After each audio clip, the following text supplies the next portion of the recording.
Jadi kali ini saya akan mencoba mendiskusikan 3 macam gerakan ekologi. Pertama, gerakan ekologi yang disebut sebagai preservasionis, yaitu di mana gerakan ini biasanya dilakukan untuk mempertahankan kondisi hayati sebuah lingkungan sosial misalnya, atau lingkungan alam dan sebagainya, sebagai bentuk gerakan untuk mempertahankan wilayah itu dari eksplorasi dan eksploitasi dan ekspansi misalnya. Salah satunya misalnya cagar alam atau suatu marga satwa.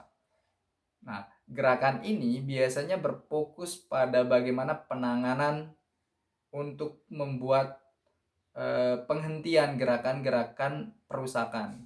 Misalnya yang dilakukan oleh teman-teman yang di Kalimantan, bagaimana mempertahankan daerah adat mereka untuk tidak dieksplorasi oleh para orang-orang yang berduit misalnya, untuk dijadikan tempat wisata atau menjadikannya tambang atau dijadikan tempat usaha-usaha yang dijanjikan mendapatkan keuntungan yang berlimpah. Mereka mencoba membuat gerakan ini menghentikan orang-orang semacam itu. Nah, gerakan kedua itu adalah gerakan konservasi, yaitu suatu gerakan ekologi untuk melakukan perlindungan dan pelestarian dengan tetap mempertahankan manfaatnya tentunya. Nah, gerakan ini biasanya terhalang oleh orang-orang yang sudah menjadikan tempat itu sebagai tempat eksplorasi, sehingga mereka kesulitan untuk melakukan gerakan ini. Entah mereka dihalang oleh pihak tertentu atau oleh kekuatan-kekuatan yang tentunya lebih kuat dari gerakan mereka. Walaupun pada dasarnya gerakan ini sangatlah dibutuhkan, apalagi dengan berbagai macam kerusakan yang ada di Indonesia khususnya. Gerakan konservasi sangatlah dibutuhkan. Misalnya kemarin-kemarin ada gerakan untuk mempertahankan kelestarian di pinggir laut, yaitu dengan cara menanam mangrove misalnya. Itu adalah salah satu bentuk konkret dari gerakan konservasi ini. Ya, selanjutnya ketiga yaitu gerakan radikal. Gerakan ini adalah suatu gerakan ekologi yang dilakukan untuk memberikan suatu kesadaran penuh kepada masyarakat hingga pada titik kritis. Nah, biasanya gerakan ini dilakukan setelah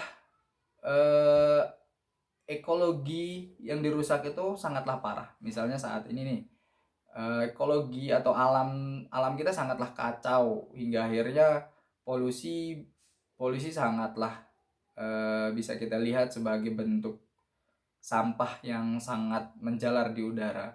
Nah, kampanye terhadap gerakan ini sangatlah dibutuhkan untuk membuat masyarakat atau siapapun sadar bahwa kita sedang mengalami krisis nih terhadap kebersihan udara yang disebabkan karena yang disebabkan oleh alam kita sedang rusak. Maka gerakan ini hadir untuk memberikan kesadaran penuh untuk pada titik-titik kritis, karena kita udah mengalami kerusakan atau penurunan udara sehat yang sangat drastis. Bisa dilihat dari beberapa data bahwa udara di beberapa negara itu sangatlah buruk. Nah, tapi berbeda dengan kehadiran pandemik COVID-19 ini, justru berbalik.